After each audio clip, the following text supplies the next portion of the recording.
At Arizona State University, we've made online education better, smarter, and more personalized so you can go further in your aspiring field. I decided to pursue medicine once I realized that ASU did have the online program for biological sciences. You're still required to learn the same curriculum. You're still being tested on the same content that anyone would be tested on in person. The comprehensiveness of the program prepared me so well for medical school.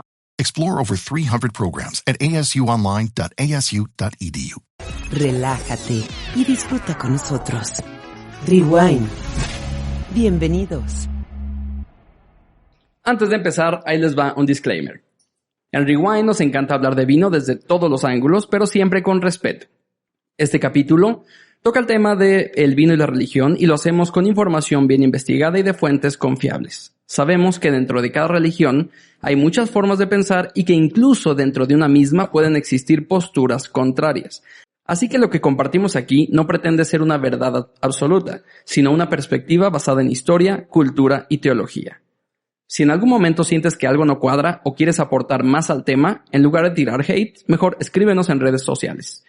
Platiquemos, nos encanta aprender y compartir juntos. Dicho esto, arrancamos. ¿Qué tal, amigos de Rewind? Bienvenidos a un nuevo episodio de Rewind. Bienvenidos, pero antes que nada, muchas gracias a todos ustedes por escucharnos. También gracias aquí a nuestros compañeros Mari, Edgar, bienvenidos. ¿Cómo están?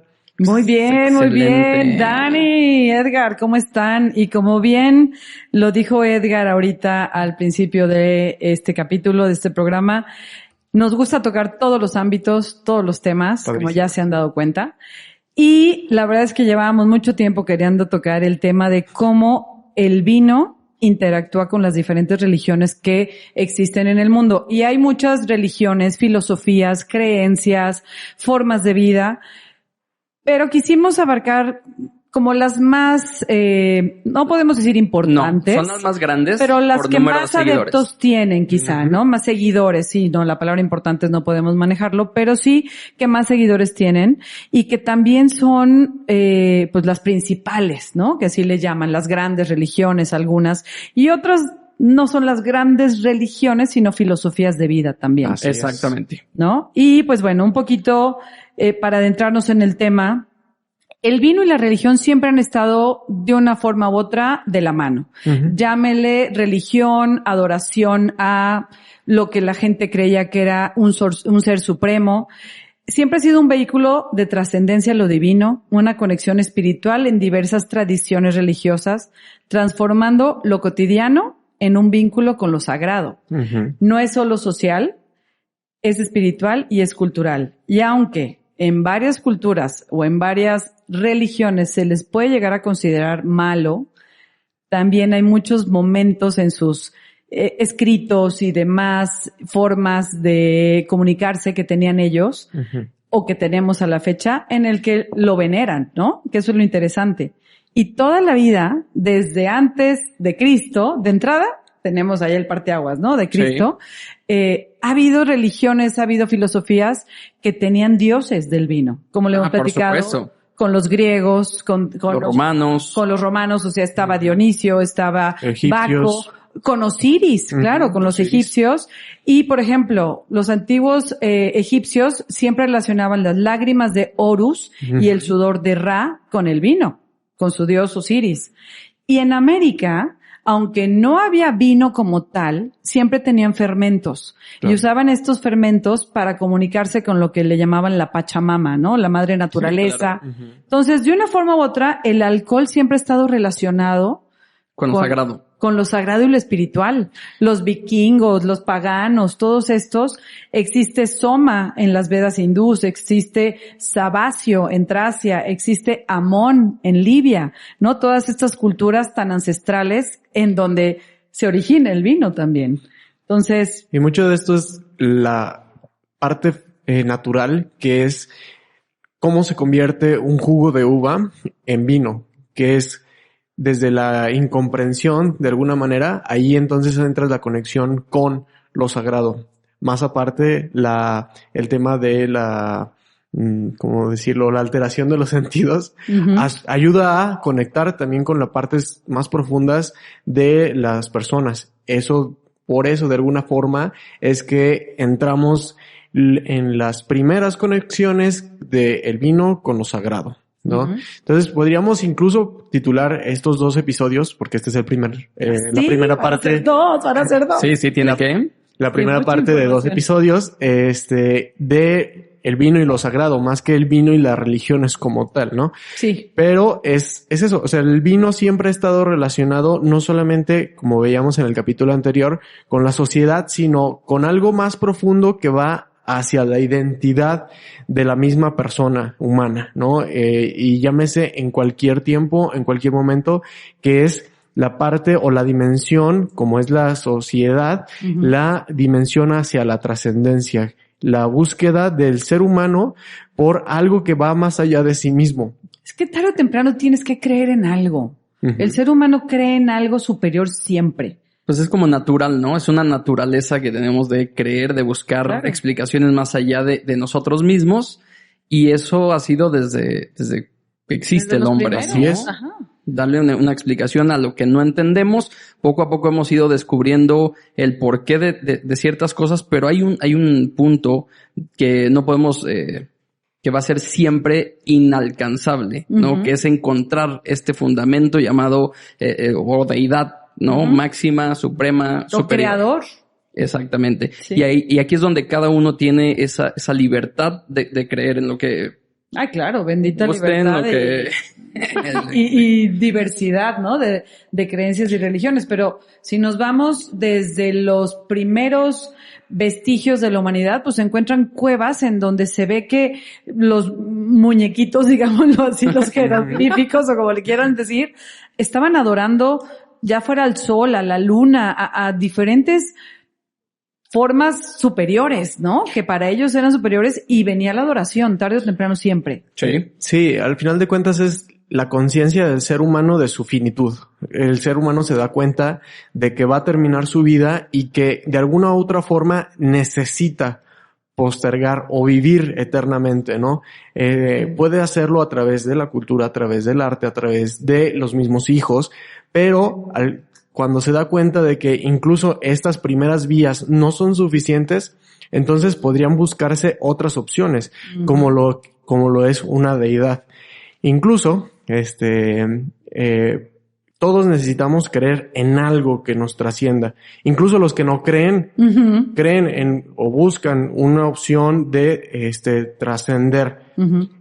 O quienes no buscan no trascender, entonces es esta corriente de nihilista de, es aquí y ahora. Uh-huh. ¿No? Bueno, este tema nos va a dar por mucho más, pero vamos aterrizándolo justo al vino. Filosofías muy diferentes, ¿no? Pero necesitaban algo que los conectara. Uh-huh. Siempre se ha necesitado algo que te haga, como bien decías, que se te nublen ciertos sentidos, que se te nublen pensamientos para que conectes llegar a con eso. Dimensiones tuyas que no fácilmente lo haces, ¿no? Exacto, ¿no? Lo que decíamos de desinhibe, te suelta, etcétera. Seguramente por eso usaban estos fermentos que obviamente tenía alcohol y también usaban otras cosas, ¿no? O sea, muchísimos cuestiones naturales, ¿no? O sea, todos estos tóxicos, digámoslo así, que también sentían que los acercaban a las diferentes seres supremos. Deidades, sí, claro. Y en eso tenemos dos religiones o dos filosofías, porque ahí hay ciertas personas que las llaman religiones, ciertas personas que las llaman filosofía, estilo de vida, como el hinduismo, ¿no? O el budismo. Vamos a hablar de creencias. Uh-huh. ¿Cuáles son las 5 más grandes? Tenemos el hinduismo, el budismo, el cristianismo, catolicismo, el judaísmo.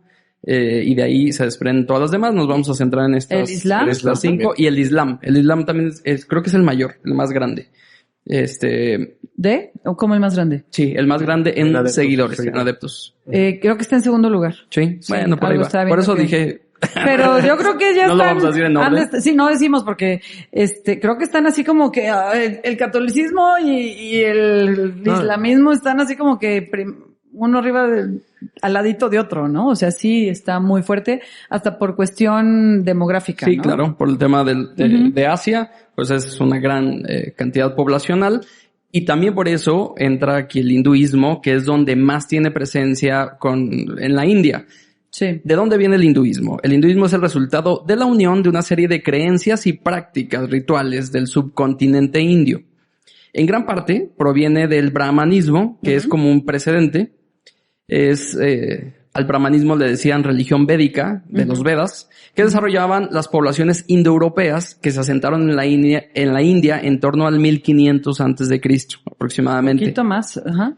Estas poblaciones compilaron los Vedas, es decir, textos litúrgicos que actualmente son considerados por los hindúes como revelados a los sabios de la antigüedad. O sea, son como, es un libro como, bueno, no es un libro, sino son como sus escritos sagrados.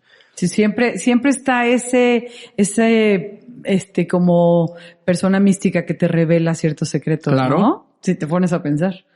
Y tiene este manual, ¿no? Ajá, este manual que te dejan, pero bueno, vamos con La el época hinduismo. védica terminó más o menos como en el 500 antes de Cristo y a partir de ahí ya se empezaron a salir algunas ramas. Cuando se empezó a desarrollar el hinduismo, propiamente dicho, en simultáneo con otras religiones como el jainismo Ajá. y el budismo. Sí. O sea, de los Vedas provienen estas corrientes, otras ¿no? corrientes. O creencias. Sí, fíjate, la palabra hindú viene de una adaptación persa del río Sindhu y desde el siglo XIX se le agrega el sufismo ismo, hinduismo. Y entonces ya esto se termina conociendo como una religión o un estilo de vida y era como una tradición a lo eterno, a caminar hacia lo eterno. Lo que decías, Dani, ¿no? Hacia los que vienen, ¿no? Sí, de hecho, de ahí viene la palabra religión. La palabra religión viene de la palabra religare, que es en latín volver a unir. Entonces, justo El principio y el fin. viene a esta necesidad del hombre, entendiéndose hombre-mujer, humano, de unirse con una deidad, ¿no? Wow. Religión. Religare. Religare. Y las religiones justo dan las vías para volver a unir con la deidad. A ver, vamos a dar algunas palabras clave como para entender un poquito sobre el hinduismo, ¿no?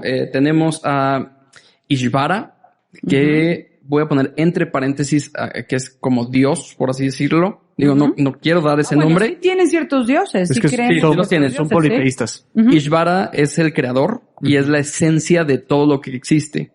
Okay. Por eso no quiero encapsularlo en la parte de Dios solamente, pero sí es el creador y la esencia de todo lo que existe para ellos. Están los Vedas, que son estas escrituras más antiguas que revelan la relación sagrada entre el ser humano y la naturaleza. El karma, esta famosa palabra que ese conocemos es muy básico bien, para ellos, sí. es la ley de causa y efecto que dicta el respeto o daño al medio ambiente y las consecuencias que tienen, pues lo que da se regresa. Yo sí lo creo, tarde o temprano. Exacto. Digo, no soy hinduista, pero sí creo que lo que va, viene. O sea, Sí. si tú avientas cosas bonitas, te vienen cosas bonitas, ¿no? Para ellos el karma aplica sobre la naturaleza. Nosotros lo hacemos que el karma te va a pegar a ti por lo que me hagas a mí. Ellos lo creen mucho el tema natural. Y ahí, por eso no vamos el hinduismo, así como el budismo, no es que haya un tema tan desglosado respecto al vino. No. Porque básicamente al entender sus pilares o sus fundamentos de fe, vas a entender que el vino pues no va a ser parte como tal, ¿no? Entonces ellos creen en el ciclo de la reencarnación, le llaman samsara, y que implica que todas las almas están interconectadas en diferentes formas de vida. Okay. Los purushartas, que son las metas de la vida, incluyen el desarrollo económico sostenible, lo conocen como artha, el deber moral, dharma, y ambos relacionados con la ecología. Okay. ¿Sí? Bueno, ellos tienen la alimentación vegetariana y ahimsa, que es con no violencia. Se evita el daño innecesario a los seres vivos. Y bueno, la sacralidad de los animales. Muchas deidades hindúes están asociadas con animales, reforzando su importancia con el equilibrio ecológico. Ejemplo de ello es la protección de la vaca sagrada, que es fuente de alimento y símbolo de abundancia. En estos tiene rasgos panteístas el hinduismo, porque justo cree que Dios está en todo. Dios es más que el universo. Entonces, por ejemplo, un dios que es Vishnu. Bueno, ahí sí ¿No? está muy largo su nombre. Vishnu. Vishta. Ay, perdón. Sí, perdonen a todos los que nos escuchan. Disculpen, no lo puedo pronunciar bien. Es un dios que también tiene una personificación. Eso va... Dios está en todo, pero también tiene dioses personales. Sí. Es politeísta y por eso se dice que tiene rasgos son curiosos. panteístas, pero también tiene Sí. rasgos teístas, por esto de que tiene dioses personales para diferentes Y si te fijas cosas. en sus representaciones de estos dioses, tienen formas humanas, pero también tienen formas animales. Así es. Ajá, ¿no? Entonces, es muy interesante porque ellos respetan todo esto. Y por lo mismo, también es que su uso del vino es súper limitado, ¿no? Por supuesto. No se recomienda, pero aún así está permitido en ocasiones especiales. Y sobre todo, estas prácticas hinduistas, que luego terminan siendo otras religiones, son muy, digamos que adaptables. Como son filosofías de vida, depende mucho en qué cultura lo están llevando o en qué cultura lo están adaptando. Entonces también depende de las creencias o qué tan fuertes son las creencias de quienes lo practican para decir si tomo vino o no tomo vino. O sea, porque si ustedes se fijan, a ver, el otro día estaba viendo una película muy boba, de esas así muy palomeras de Netflix, de una chava inglesa que su hermana se casa y no sé qué, y son todos estos rituales hindús porque es en India, obviamente, no por el hinduismo, que ahí es donde más se desarrolla, pero bueno. Y obviamente se la pasan tomando vino. En la película tú lo ves, y no nomás en esa, ¿no? Que bueno, ahorita el Bollywood, ¿no? Tan famoso que está en las películas Claro. y todo. La gente toma mucho vino y aún así tienen todos estos rituales y estas fiestas súper apegadas a las tradiciones, pero sí toman algo de vino. Y la verdad es que yo sí digo, algún amigo que se quiera hacer, alguna persona que se quiera hacer mi amigo hindú, que nos invite a una fiesta de esas, porque la verdad es que se ve que se ponen Sí, se la pasa muy bien. buenísimas, que nos enseñen a bailar acá, porque se ve que traen un ritmazo, pero sí es como muy definido, ¿no? Ese Exacto. tema del vino. A ver, la gran diversidad interna del hinduismo hace o impide que podamos hacer un resumen del hinduismo. Sí, no, Como lo está que muy comentas. complicado. Ujú. Entonces, pues ni siquiera aproximado de prescripciones alimentarias. O sea, tienen un tema muy complejo. De hecho, a mí, para entender si entra o no el vino, hay que entender cómo manejan ellos su alimentación, que es prácticamente lo que alimenta no solamente su cuerpo, sino su espíritu. Ujú. Los Ayurveda, no, más bien la Ayurveda o medicina tradicional es una de las creencias derivadas o Upaveda de los Vedas. Ujú. Según esta ciencia, la diversidad de funciones del cuerpo humano puede resumirse en 3 grandes temperamentos, estridoxa: el Vata, el Pitta y el Kapha. Okay. Y está súper interesante. Ojo, quien quiera adoptar alguna de estas, pues también está padre, ¿no? Ujú, O sea, filosofías. entender cómo esa filosofía ve al cuerpo humano, en específico el tema de la alimentación, dividido en 3. Estas 3 cualidades derivan respectivamente de los 3 movimientos básicos del sistema. De tu sistema digestivo. Exacto. Ok. Pues sí. Sí. O sea, dice que todos los alimentos pueden afectar cualquiera de estos 3. Ujú. Está el ascendente, que es sattva, el expansivo, que es rajas o rajas, Ujú. y descendente, tamas. O sea, te inflamas. Ah, no te creas, Pues, el por ahí expansivo. va el tema.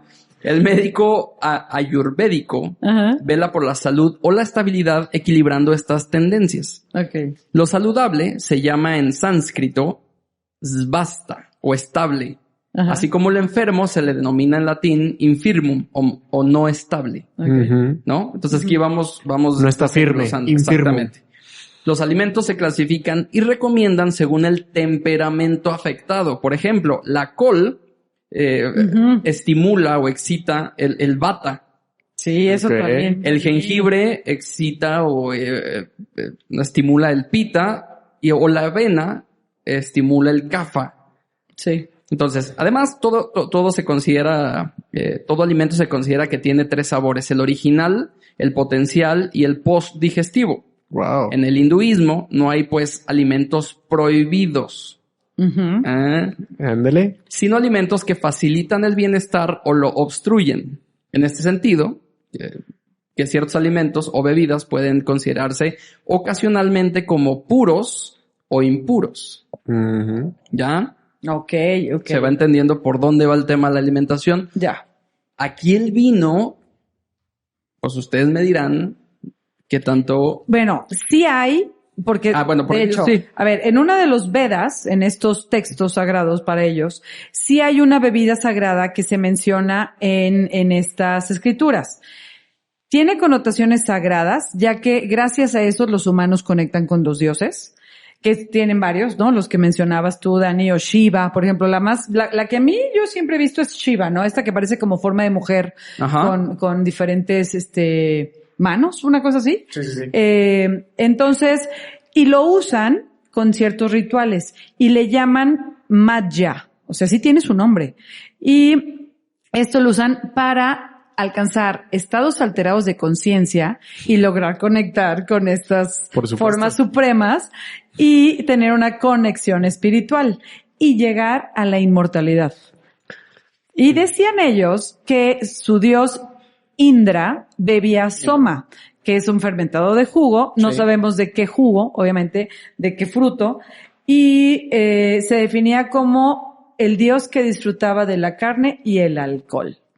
Entonces, tarde o temprano sí lo tienen en sus rituales, ¿no? Sí. De hecho, el consumo del vino en India está creciendo año con año. En 2022, India consumió aproximadamente 37.5 millones de litros de vino. Sí. Con más de 16 millones de litros correspondientes al vino tinto. Pero se estima que para el 2027 sean alrededor de 66 millones de litros. O sea, están impresionantes. O sea, un crecimiento del 12% anual. Que son un montón. Sí, no, y aparte va creciendo. Es interesante eso aparte. El mundo del vino en India está proyectado crecer en 1.89 mil millones entre el 2024 y el 2028. Está impresionante porque justo está muy impulsado por la población millennial que está... Fíjate, allá sí están los millennials tomando vino. Claro, y acá. Fíjate, bueno, qué relajo. Es que hay que recordar también que allá hay un sistema de castas. Sí, a ver, eso es horrible. Perdón, para mí, en mi opinión. Perdón. ¿Qué? A ver, sí, en el sistema, en el budismo, en el hinduismo, en todas estas religiones. O sea, es horrible si te toca ser de la casta más baja. Si te toca ser de la más alta, pues está padrísimo. Eso, déjenme lo explico bien. Pero sí, o sea, si naciste en la clase más baja, pues aguántate ya y quédate. No tienes oportunidad de crecer, no tienes oportunidad de estudiar, nada. O sea, eso es lo que te dieron tus antepasados y demás, y eso es lo que te dieron los seres divinos, y hasta ahí llegaste, ¿no? Entonces, ese del sistema de castas sí es muy fuerte. Sí. O sea, en nuestra cultura occidental. Está muy bien marcado, por supuesto. Sí. Por ejemplo, la casta sacerdotal, el brahman. Los brahmanes. Se aconseja una dieta vegetariana y sin alcohol. Sin embargo, actualmente, son muchas las personas hindúes que han acabado aprobando el consumo de carne y alcohol. Por eso les decía que es bien complicado decir si sí o si no toman o comen cierto tipo de alimentos. Otra prescripción fundamental del hinduismo que actualmente se está abandonando es no aceptar ningún tipo de comida, sobre todo cocinada, ni agua de gente de una casta inferior. Pero pues ya lo van más o menos cambiando. La única carne apta para el consumo será aquella en la cual el animal se ha decapitado ritualmente. Y no para el consumo, ¿no? Exacto. De hecho, muchos de estos monjes, porque sí tienen sus monjes y todo esto, viven de mendigar. De hecho, se le llama monjes mendicantes. ¿Mendigantes? Ajá. A todos estos que son los monjes, pues, tibetanos y todas estas, diferentes, bueno, del Tíbet es más allá, pero no sé cómo se le puede llamar a estos monjes hindús, o budistas y demás. Muchos son de lo que viven de lo que les da la gente, ¿no? Entonces, y ahora vamos al budismo, que obviamente es el resultado del hinduismo. Exacto. Y que lo interesante del budismo a mí se me hace es que se crea a raíz de Siddhartha Gautama, Yo dije, que el grupo. no, Siddhartha Gautama era un príncipe, nace en India, pues creo que está como al sur de la India, pero era un príncipe con, o sea, lo que decíamos de las castas, ¿no? O sea, con una posición social súper acomodada, una forma de vida ya resuelta, digámoslo así, y empieza a ver a todos estos monjes mendicantes o gantes, no me acuerdo bien si es con C o con G. No sé, ahorita me estoy confundiendo, porque las órdenes mendicantes en el catolicismo son los franciscanos y dominicos. Pero ahorita puntualizamos. Sí. Pero empieza a ver el estilo de vida de estos monjes o de estos personajes y él decide tomar esa vida también. Entonces se despide de su familia, se despide de sus riquezas, Siddhartha, Y bye. que lo conocemos como Buda. Buda. O sea, es el famoso Buda, que de hecho, si te fijas, si ven diferentes fotografías de estos grandes o grandísimos Budas, porque Claro. eso sí, tienen unas figuras, esculturas y demás enormes en claro. ciertas partes. De hecho, está el Buda acostado, que no puedes tomar la foto completa porque no sale, o hay unos muy grandes, chiquitos, o sea, hay de todos tamaños. Ujú. Era este famoso Siddhartha. Siddhartha Se convierte Gautama, en Buda. justo Buda significa el iluminado. El iluminado o el Iluminado. despierto, ¿no? Es que hay varios Budas, que es lo que Ajá. tiene el budismo. Sí. Y es que no es exactamente una religión porque en sentido teísta no adora a un dios como tal, sino que busca la liberación del alma, del sufrimiento humano, a través de la sabiduría, la conducta ética y la meditación. Que eso es el fin del budismo, es llegar al nirvana, es decir, al desapego total de los afectos carnales, ¿no? Y de el consumismo, ¿no? De lo material.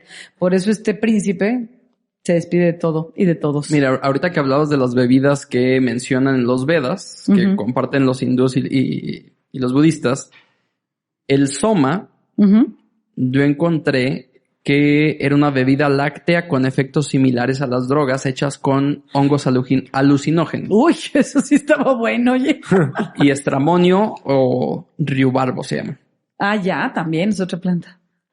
Y el sura, la otra, Ajá. era un fermentado de cebada o vino de arroz. Como un sake o una cerveza. Exactamente. Ujú. Ok. Y no, el soma está más heavy.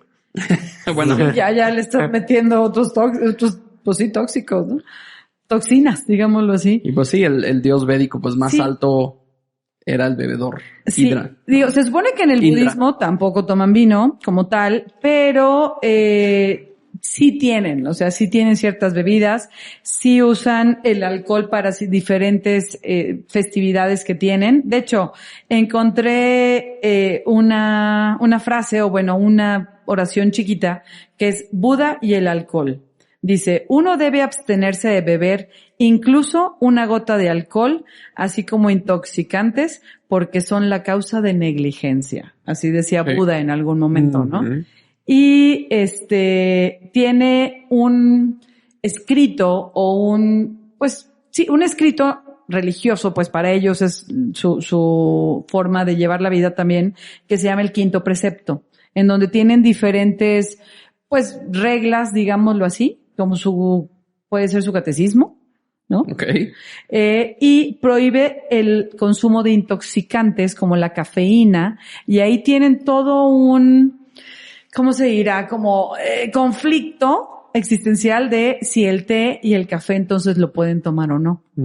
Porque ahí viene el vino y la cafeína, el té y el café pues traen la cafeína. Entonces para estas personas en el quinto precepto pues se supone que no pueden, ¿no? Exacto. Es Y como hay- el quinto mandamiento, ¿no? Como un quinto precepto. Ah, pues sí, puede ser, quizá parte de sus leyes. Y como bien decías, son vegetarianos, no consumen ajo, cebolla, puerro o chalot, ya que si se las comen cocidas, aumenta el deseo sexual. No. Tome nota. No empieces, Edgar, por favor. Aquí no estamos a Ya- favor de... Ya pasó ese capítulo. Ese No. capítulo ya pasó, Edgar. No hay que tomar ajo. Que amigos, nos fue muy bien con ese capítulo, por cierto. Mucha gente lo escuchó. Y si te las comes crudas, aumentan la ira. Órale. ¿Por qué te ríes? ¿Por qué te ríes, Mari López? Respeta, Mari López.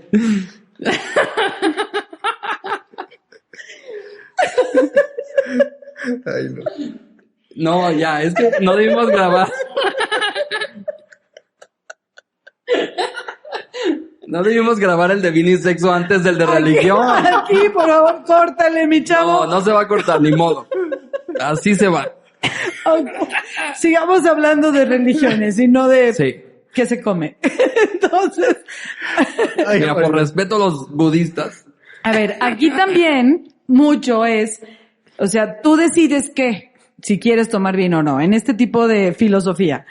Como bien dices, no tienes un Dios, ¿no? No tienes a alguien que te esté castigando, no tienes a este ser supremo que te está viendo y te está diciendo te vas a ir al infierno, ¿no?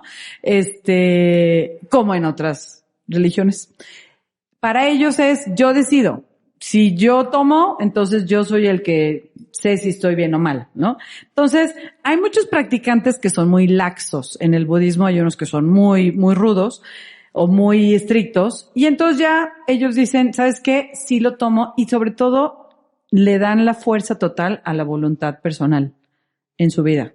Entonces, esto es muy interesante porque más allá de que lo dejes de hacer por miedo, lo dejas de hacer o lo haces con moderación por una voluntad y creencia personal. Yo creo que eso es importante, ¿no? En este tipo de religiones, que no es por miedo, como en otras puede pasar, que te prohíben. Es ¿no? que a fin de cuentas el vino no deja de ser un regalo divino, por así decirlo.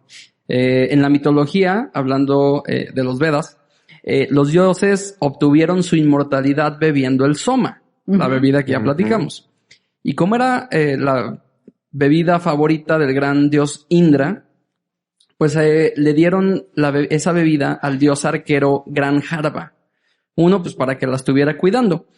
Pero un día, Agni, el dios del fuego, la roba y toma la que se la da a la raza humana.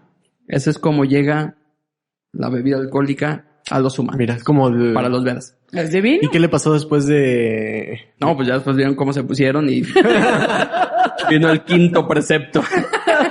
No. Es que se parece mucho a la historia de Prometeo con el fuego.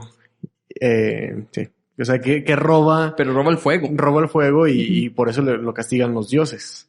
Prometeo es el que va con la medusa, ¿no? No. Prometeo es... cierto, no. Ajá. Roba el fuego Sí, ya me acuerdo. y lo condenan a... Es el que sube el sol. Y es el que se va y le está quitando el águila, le está comiendo Exacto. el intestino cerca del sol. Eso. No. Pero bueno, se parece un poquito a la historia. No. Ah, Prometeo es el del águila y el intestino. El del sol es Prometeo es Ícaro. el de Alien, ¿no? El del sol es Ícaro. Sí. Ah, sí.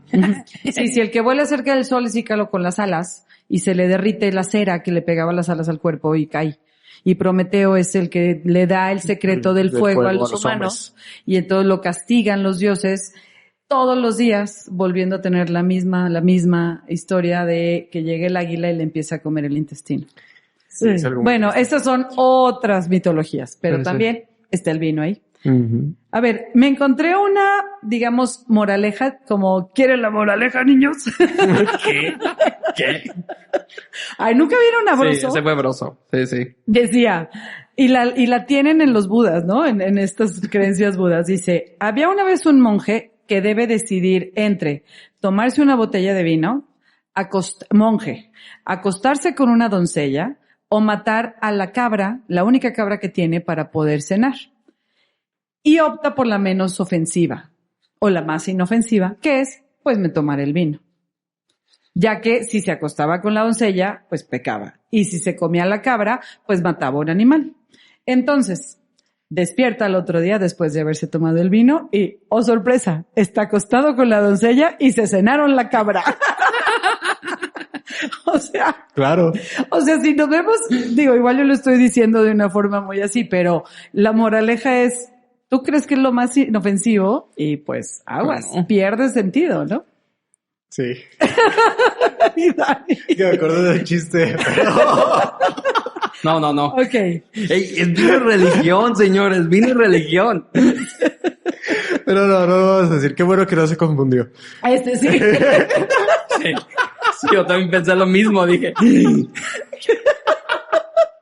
Qué Que no se... Bueno, ok, ya. El que entendió. Perdónenos, Ay, no. por favor, no nos estamos burlando de nada. Aquí salió por un chiste que nos acordamos. Y luego, hay ciertas excepciones, que es si lo tomas como medicamento o si no sabes lo que estás bebiendo. Ujú. Que alguien te ofrece y no sabes qué es vino o qué es cerveza. Por eso o ni qué sabes. pregunto. ¿Quieres? Échamelo. Tú di que sí. Tú no di que no sabes qué es. Y luego tienen otros preceptos como Mahayana, que es prohibido comercializar o vender alcohol, Ah, ok. porque es una ofensa mayor. Ujú. Otra es, bueno, la intención es, si la intención no es embotar la mente o emborracharse, entonces está bien. Ok. Sí. Y pues bueno, la otra es protege del mal karma el no tomar vino. Hay un maestro que se llama Dalai Lama Un ¿Qué dice? maestro. Un maestro. Un maestro. que dice, si puedes evitar el alcohol, mejor. Si no puedes, al menos no te dejes llevar por él. Exacto. ¿Sí? O sea, no te lo tomes para emborracharte. Ujú. Vamos a ver cómo las religiones, a fin de cuentas, concluyen en lo mismo que decimos siempre, el consumo responsable, ¿no? Claro. Ujú. A ver, van unos datos random. En el siglo VIII, los monjes budistas extendieron la vid por todo Japón. Los Sí. monjes budistas, ¿eh? Ujú. Porque tarde o temprano, pues era la uva, ¿no? Es un alimento. En 1870, el gobierno japonés manda expertos japoneses como biólogos y gente de campo y demás a Occidente a aprender las técnicas del vino. A ver, antes, en el 1950, Ujú. hubo una prohibición temporal en algunos estados y en Haryana se levantó en el 98. En el estado de Karnataka, el vino dejó de considerarse una bebida alcohólica.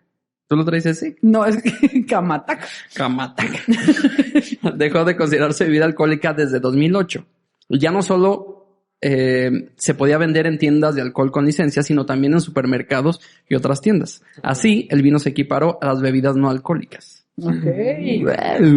Ok, las uvas nativas de Japón son Koshu, Muscat, Bailey, Delaware.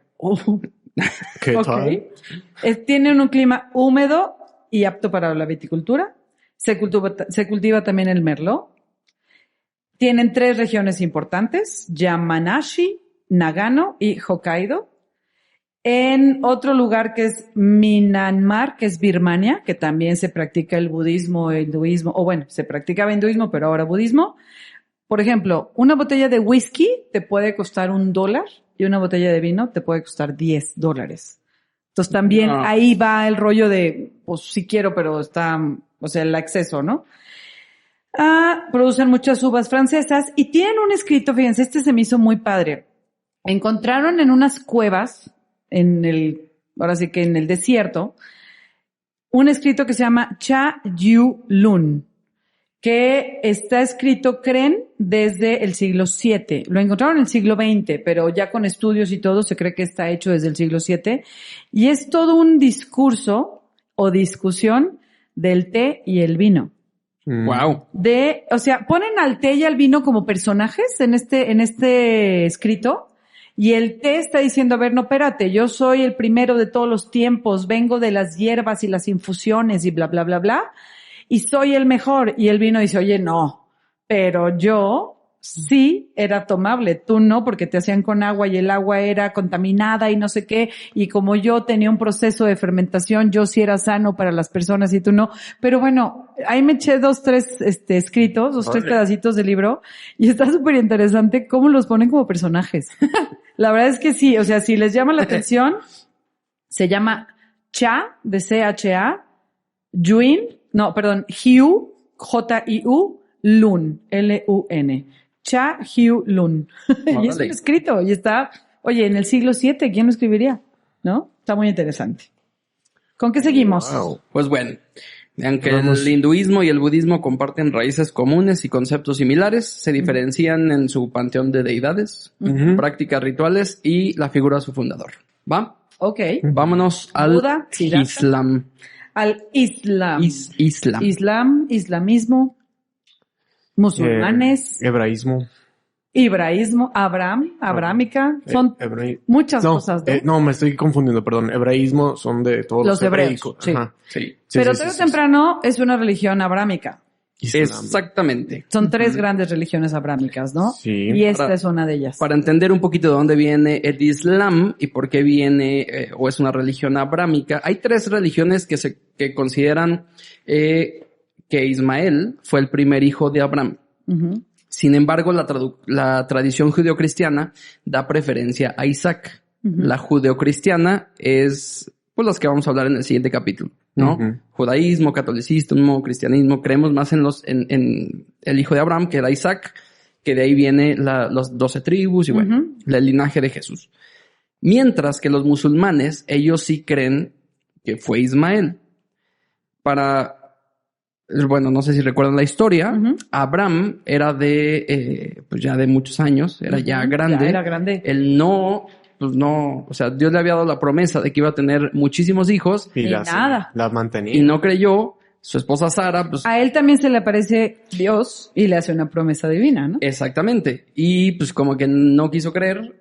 Y la esposa le acerca A su esclava. a su esclava. Sí. Dice, bueno, dice, yo a no ver, puedo. Pero Dale, ella pues. sí. Sí, sí. Mira. Y sí pudo. Y sí pudo. La De ahí doncella. tuvo un hijo. Pero eso no... Es que no quiero buscar las palabras para no caer en mi lado judeocristiano, Ujú. sino tratar de hacerlo como histórico. Ujú. Pero sí tuvo un hijo, que Sí, fue sí, Ismael. claro. Y ese hijo, de ahí nos podemos ir en la línea que es donde viene el Islam. Ujú. La parte judeocristiana cree que no, pues no, porque no era un hijo legítimo, por así decirlo, Sí, porque... y se fue con Isaac. Sí, es que a ver, cuando la esposa de Abraham se entera que sí tiene un hijo y que luego ella está embarazada, porque de repente ella se puede embarazar, se da cuenta y dice, no, espérame, pues aquí no puede haber 2 hijos, ¿no? Ujú. Tiene que ser uno. Y manda a la doncella al desierto. Porque la a tener a su bendición es hijo. para el primogénito. Exacto. Y ese era el primogénito. Y entonces corre a esta doncella o sirvienta al desierto con su hijo, ¿no? Y entonces de Lo ahí que dicen vienen es todas que- estas divisiones de las tribus. Lo que dicen es que Dios prometió la bendición sobre el primogénito, pero quien fue la decisión de que se acostara con la Fue el sierva, pues fue entre Abraham y la sierva. Pues Ujú. está muy obediente el Abraham, ¿no? Bueno, pues, o Ahí está copelas la o cuello. No, pues sí, a ver, no tenían mucha oportunidad de decir que no. De hecho, La verdad. hay una historia que comparten ambas líneas, que es la de el sacrificio. Ujú. Cuando Dios pide el sacrificio de su hijo Exacto. Ujú. y se lo lleva al monte, y en el camino el hijo pues le pregunta ¿qué onda, jefe? ¿Qué onda? O sea, No traemos, ya- no traemos, digo, ya traemos todo. La leñita, ya traemos. Y luego, Y el borrego. Y el ¿quién va a borrego. cocinar? Y el borrego. Y pues imagínate el papá nomás dándole vueltas al asunto. Ah, sí, sí, Dios lo va a proveer. Ya estando ahí, Dios lo detiene Ujú. y pues ya se cumple ahí un pacto, Profecía, ¿no? bueno, sí. Entonces, muchos creen que se refiere a Ismael porque habla del hijo primogénito. Mm, Sí, sí. No, Claro, no habla de- claro. Bueno, hay varias, el Corán habla más a fondo Ismael. Ujú. de por qué era Ismael, Ujú. ¿no? Mientras que en la parte judeocristiana, no, dice que era Isaac el que iba. Ok. Pero yéndonos ya más a lo que es el Islam como Sí. tal. Empieza también con Mahoma, ¿no? Con Mahoma o Mohammed, como le llaman también. Mohammed. Nosotros lo conocemos como Mahoma, pero su nombre allá le llaman Mohammed. Sí. En la península arábiga, en el siglo VII después de Cristo, o sea, en los 600 después de Cristo. Es una religión monoteísta, creen en Alá, Sí. pero su profeta es Mahoma, que realmente ahí sí, las 2 grandes religiones que tienen un Dios y un profeta, pues es el catolicismo cristianismo y el Islam, porque el judaísmo no tiene un profeta como tal. Ya lo platicaremos. Ajá. Os digo, como Sí, Jesucristo, sí. como Mahoma, pues. Y es una de las grandes religiones, tiene 1.900 millones de fieles, o sea, el 24% de la población mundial. No. Es una religión abrámica, como decíamos. Y pues igual, Mahoma se le aparece, de hecho, a él se le aparece un ángel, el arcángel, ¿no? Sí. San Gabriel, creo. Y le empieza a decir que es la tierra divina y que le empieza a pasar todos los preceptos. Algunas personas dicen que Mahoma sufría de ciertos como ataques tipo epilepsia y que había momentos en que se quedaba en pausa, digamos algo así, y ya no sabe la gente, y se medicaba mucho también. Uh-huh. Entonces, con ciertas medicinas, pues, naturales y demás. Entonces, también ahí se dice a ver qué tanto es lo que le dijo el ángel y lo que él soñó. Pero bueno. Y entonces, su esposa era mayor que él, ahorita no recuerdo su nombre, y ella es la que le dice, tienes que plasmar todo eso en un libro. Y tienes que hacer que la gente lo conozca. Sí, y vayas y lo esparzas, ¿no? Durante 23 años estuvo escribiendo el libro del Corán. 23 años. 23 años. Y personalmente el ángel Gabriel se lo estuvo dictando. Está escrito en árabe y se considera que es la palabra literal de Dios. Sí. Es un complemento, es complementado por el Sunnah, es decir, los dichos y las acciones del profeta Mahoma registrados en los hadices. Justo hay 5 pilares en el Islam, que es el Shahada, el Salat, el Qatat, el Shuah y el Hajj. Perdón si no lo pronuncio bien. No pasa. La primera, el Shahada, es la profesión de fe, que es no hay más Dios que Alá y Mahoma es su mensajero.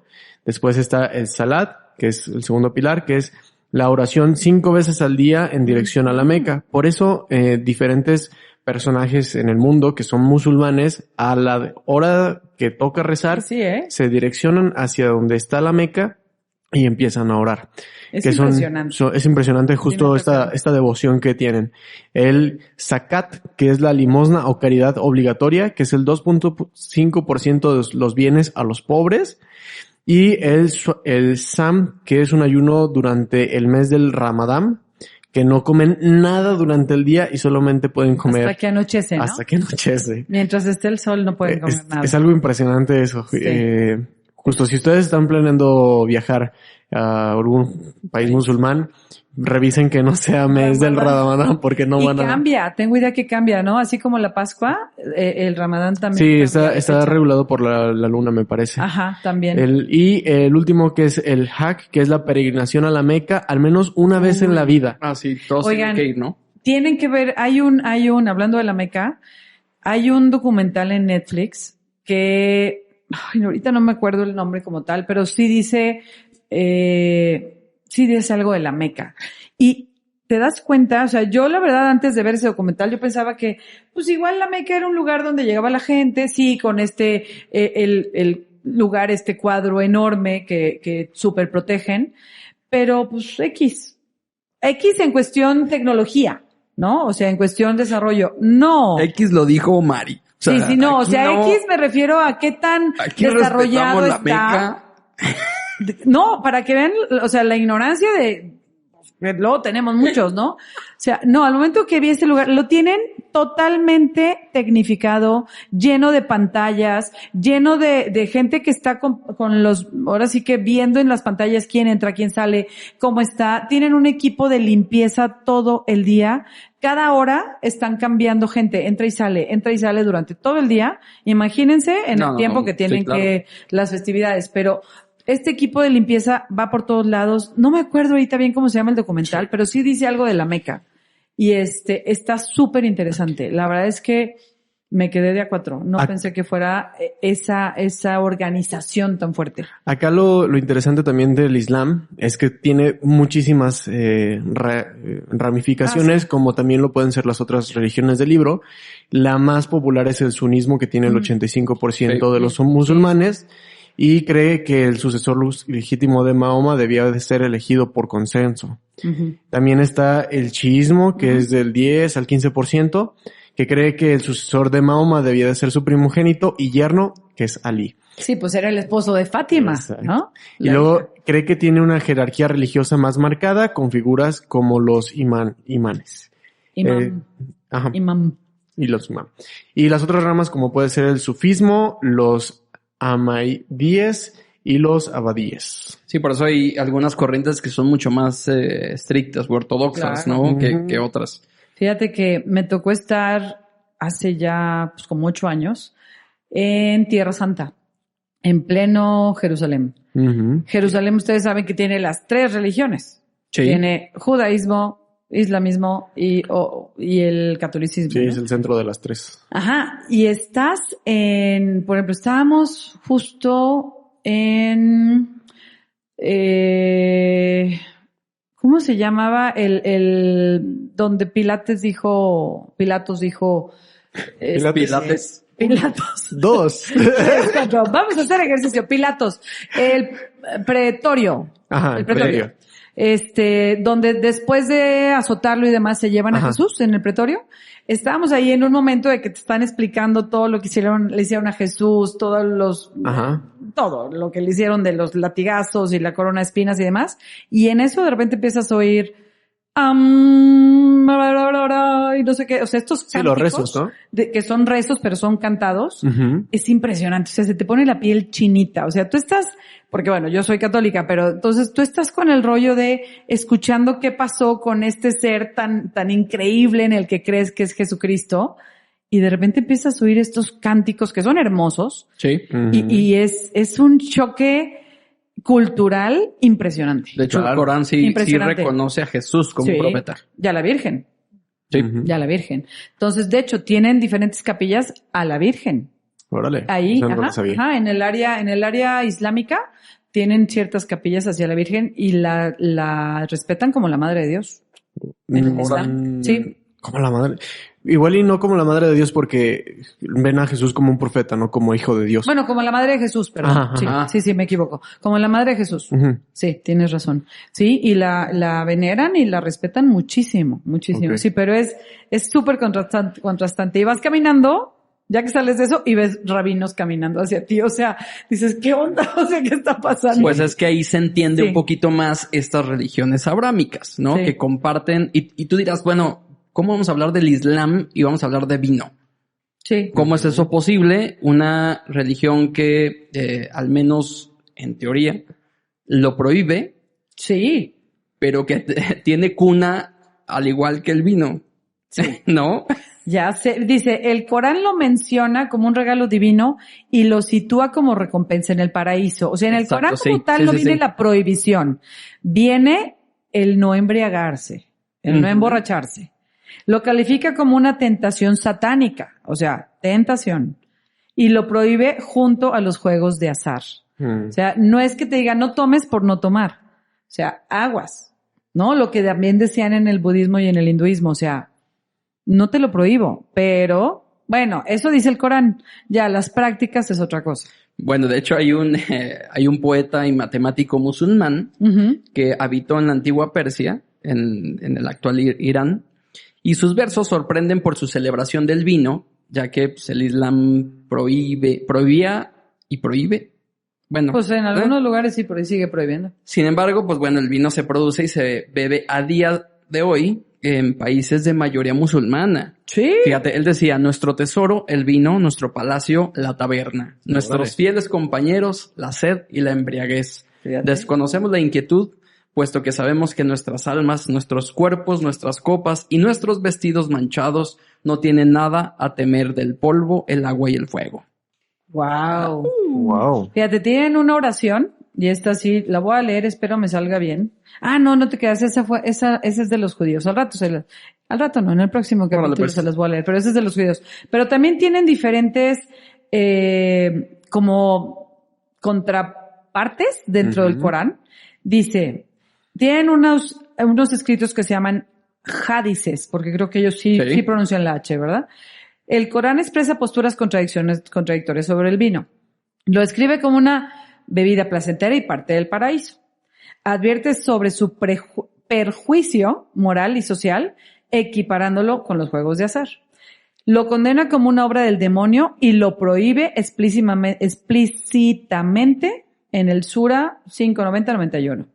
Los hadices también refuerzan la prohibición del alcohol y establecen castigos para quienes lo consuman. Eso está cañón.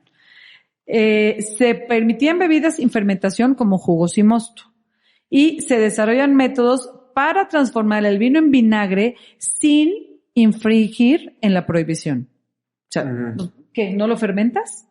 No, lo dejas que se oxigene y no te lo tomas, o sea, ya se hace vinagre. Se hace vinagre sin tomarlo ya fermentado. La venta y posesión de vino eran ilegales y castigadas. Porque aparte acuérdense que España, que siempre ha sido, o durante pues, la mayor parte de la historia que conocemos, como España o antes los países ibéricos, había vino, se producía vino. Sí. Y llega ahí la invasión de estas fuerzas o tribus o como le quieras llamar, islámicas, y tienen toda una ocupación durante, pues que son como 800 años, ¿no? Sí. 900 años. Es fuertísimo y por eso se crea el Al-Andalus, que es Andalucía, y bueno, de hecho, toda España es invadido por los musulmanes o por estas tribus musulmanes o parte de los musulmanes que vienen de África, pero llegan hasta una parte de Francia. Y bueno, es pelea tras pelea hasta 1400 con los reyes católicos que los expulsan y bla, bla, bla. Pero respetaron el hecho de que los españoles producían el vino como parte de las misas, que ahorita lo platicaremos, y ahí había también mucho judío. Entonces, con todo y todo, no expulsaron a los cristianos, no expulsaron a los judíos, les dejaron seguir viviendo en esas partes y seguir produciendo su vino, pero siempre sin llegar a hacer, siempre con moderación y todo esto, ¿no?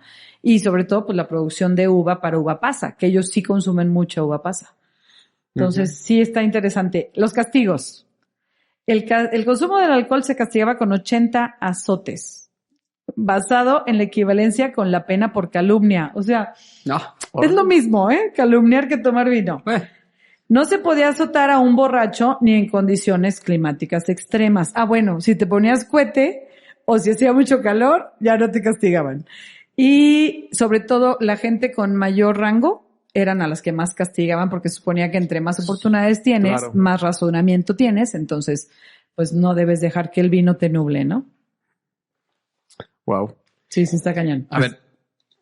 Adelante, mi estimado. Pues recordemos justo que ahora que fue el Mundial de Qatar, pues fue la primera vez que no se permitió la venta de cerveza dentro de los estadios. Entonces fue todo un tema ahí de que pues todos los extranjeros querían tomar alcohol, pero pues no estaba dentro de las legislaciones.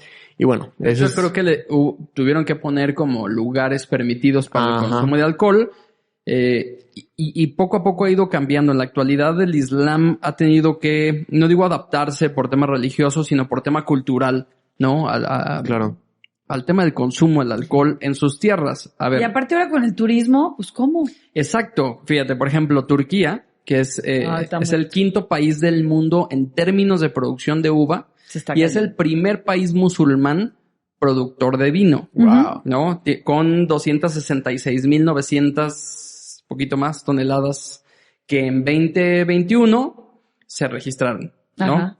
Bueno, detrás de Turkmenistán, Marruecos, Túnez, Kazajstán, Uzbekistán, etcétera, etcétera. O sea, lugares que son en mayoría musulmana. Indonesia. Pero que son productores de vino. Claro. Todos los Pakistán. Hay textos del Corán donde sí habla como que es algo prohibido, ¿no? Hay en el libro de Al-Maida 591, dice, o vosotros los que creéis, los intoxicantes, el juego de azar, lo leíste hace rato, ¿no? Que es abominación de las obras de Satanás, absteneos pues de cada una de ellas. Pero bueno, es más, ellos, incluso algunas lecturas dictan que almacenar alcohol incurre en el mismo error. Sí, también. Pero el vino, y por ende el alcohol, existió en esas zonas mucho antes que el Islam. ¡Claro! Por eso es que está tan arraigado el vino a esos territorios. Es que la antigua Mesopotamia es Irán e Irak. Completamente. Totalmente musulmanes, ¿no? Bueno, Egipto, simplemente. Y pues hace 3,000, 4,000, 5,000 años antes de Cristo, pues obviamente no estaba el Islam. Los primeros indicios de producción y consumo de vino en Anatolia datan de 3,000 a.C., cuando los hititas registraban en escritura cuneiforme el volumen de vino producido en tablillas. Fíjate. Entonces, sí hay ahí sus registros. Y bueno, y en la mayoría de países mencionados, la vitis vinífera ha crecido y más tarde se ha cultivado desde tiempos inmemoriales. Inmemoriables. No, reales. ¿inmemoriales? Sí. Ok, eso. Sí, la verdad es que, a ver, Turquía yo siento que es un país que rompe mucho con las reglas del Islam frente a nosotros, frente a los turistas. Yo no te digo ya en su vida propia, en sus casas, obviamente, pero no es lo mismo cuando vas a un país como Irán, como Irak, como no sé, ¿cuál otro que son así de muy ortodoxos en sus formas? Pakistán, todos estos, de hecho, los libros, ¿no? Que aquel de 1000 soles espléndidos, no sé si lo llegaron a leer o, bueno, El niño de la cometa, no me acuerdo bien cómo se llama, es del mismo autor, que son, híjole, o sea, unas costumbres muy, pues quizá para nosotros ortodoxas, ¿no? Muy fuertes, muy duras. Turquía creo que es un poquito menos, desde la forma en la que ves a la gente en la calle. Sí. Llegas tú a Estambul y muchas mujeres no traen el velo en la cabeza, ¿no? Muchas sí, pero muchas no. O sea, ya es como decisión. En Pakistán sí ves a todo el mundo con el velo fuertísimo. Entonces, sí, Turquía es mucho más laxo frente al turista quizá, y ahí sí tienen muchos restaurantes, hay sommeliers, hay casas tiendas de vino, todo esto que en algo de lo que nos mandaste, Edgar, de lo que investigaste, una sommelier dice, los que son muy, muy fuertes con su pensar frente a los demás, nos piden que les sirvamos el vino en tazas, para que la gente no vea que están tomando vino. Porque igual y su creencia no importa, o sea, yo sigo mis preceptos pero y no me voy a poner borracho, pero no sé los de allá que piensen de mí. Sí, para no escandalizar. Que piensen de mí. Ahorita que hablas de ese texto, para el sommelier Mohamed Ben Abdallah, del restaurante Etzbarri, la tradición agrícola de tantos siglos tiene un peso decisivo en la actualidad. Por otro lado, como es natural, la curiosidad y el gusto humano a veces llegan más lejos que las imposiciones de la religión. Él decía, hay musulmanes que no practican el Islam, algunos por el hecho de haber viajado y haber conocido otras culturas y otros países, Turquía, Líbano, otros lugares donde conviven muchas religiones. Y tienen una perspectiva más occidental y liberal sobre la cuestión del alcohol. De ahí que existen personas que beben vino y de que existan sommeliers que vienen de tradición musulmana. Asimismo, el alcohol suele identificarse en estos países como un símbolo de rebeldía contra la sociedad. Claro. Y eso no va a aplicar solamente para el Islam, sino para otras religiones. Ya veremos. Ok. Ahorita que mencionabas Qatar, Dani, también Dubái, por ejemplo, pues se ha hecho un lugar exageradamente turístico. Sí, claro. Y aparte con un ingreso económico. De hecho, Dubái es de una persona, ¿no? ¿O es Qatar? ¿No? ¿Es Dubái? ¿O es Qatar el que es de una persona? Sí, de un jeque, ¿no? Ajá. Es impresionante, pero es un país musulmán, tarde o temprano. En 2022, los Emiratos Árabes, llamémosle Qatar, Dubái, todo esto, importaron $256 millones en vino. Ándale. O sea, en un año. Y por ejemplo, la gente, seas turista o no, necesitas una licencia especial para poder comprar vino, o sea, como botellas y eso, en las tiendas en la calle. Puedes comprar vino desde el aeropuerto y llevártelo a tu hotel y tomas en el hotel. Sí. O sea, sí es muy, ¿cómo diré? Contrastante. Sí. ¿No? Todo esto, porque, a ver, ¿tú crees que los grandes jeques árabes y demás no beban? No, de hecho... Son los mayores compradores de vino a veces. En los productores de uva, o sea, desde el origen son producciones de uva. Y de hecho, ahí tras la repatriación en territorios de la Primera Guerra Mundial, recibieron migraciones francesas que trajo más ganas y más arte por el vino. Claro. Entonces, justo esto lo comparte el sommelier Rocío Benito, que explica que dentro de esos países viven tanto personas no musulmanes que pueden beberlo libremente, como personas musulmanes que prefieren disfrutarlo o que quieren también disfrutarlo, ¿no? Y él mismo dice, en mi experiencia, está mal visto beber en público y en restaurantes piden consumirlo de incógnito, lo que decías tú, lo que decía. de las tazas, solicitándolo que lo sirvan en tazas de café. Entonces, Sí. es la forma como más disimulada. Qué loco, ¿no? Como por respeto a otros, ¿no? Me imagino. Ujú. Por las dos, En como co- me ven y respeto al otro, ¿no? A ver, en conclusión sobre el Islam, Hasta hoy. aunque prohibido oficialmente, el vino nunca desapareció del mundo islámico. Ujú. Fue símbolo de placer, de cultura y misticismo, coexistiendo con las restricciones religiosas. Ujú. Su consumo fue castigado, pero tolerado en muchas regiones, especialmente en Al-Ándalus, Ujú. que es esta zona de España. Bueno, todo este... Sí, sí. Ujú. Pues lo que Claro. era la península ibérica, ahora España, ¿no? Poetas y sufíes exaltaron su valor metafórico, mientras que la élite y la población común continuaron disfrutándolo en la práctica, En la práctica. Ujú. ¿no? Es más o menos por dónde va. Pues... Ay, oigan. Aquí podríamos seguir y seguir. No, está muy No, interesante. nos podemos seguir y la verdad es que, híjole, yo digo, la India no sé si sea un lugar que se me hace súper místico, muy contrastante, Sí. pero no sé la imagen que tengo. ¿A ustedes les gustaría visitar la India, por ejemplo? Hay algunos lugares en los que sí. No me negaría, sí. Ah, bueno, si te llevan, yo también. Ah, ya sé. Sí, pero ahora, por ejemplo, está muy de moda también ir a todas estas, como islas, ¿no? ¿Cómo se llama? Birmania y, bueno, Birmania no es isla, pero, o sí, no me acuerdo. Pero todos estos lugares que ahorita todo el mundo está yendo y A ver, son pues, puros países Bali, musulmanes. Ah, estás, Tailandia, Bali. Ujú. pues son lugares que por turismo se están poniendo muy de moda. Bali, sí. Y pues es una conexión, yo creo que, o es una forma muy cercana de convivir con otra Con otra cultura. otra religión, otra forma de pensar, otro mundo, por así decirlo. Sí, Ujú. sí. Es muy interesante. Bueno, pues muchísimas gracias a todos los que nos escuchan. De verdad es que es un tema que nos gusta mucho, que también desconocemos mucho. Uy, bueno. Entonces, Si como nos decíamos al equivocamos en inicio, algo, perdón. les agradecemos muchísimo sus comentarios, sus aclaraciones, también todo lo que sepan con respecto a su religión, que sepan que lo que hemos compartido aquí lo hemos hecho con el mayor respeto posible. Cuando nos reíamos de otra cosa, no realmente de Sí. Sí, no, de la del religión. tema, Religión. del tema. Lo asociamos con otras cosas. pero Mexicano, ya ven. mexicanos al final de Al cuentas. final de cuentas. Entonces, pues eso, muchísimas gracias a todos por escucharnos. Síganos también en nuestras redes sociales. Y muchas gracias, Mari. Muchas gracias, Edgar. Gracias, No, al gracias contrario. a los dos. Y pues el próximo capítulo seguimos con este tema, ¿eh? No se olviden, síganos, denos like, estrellitas y adiós. Sus comentarios. Chau, también. chau. Bye. Bye. Rewind ha llegado al final.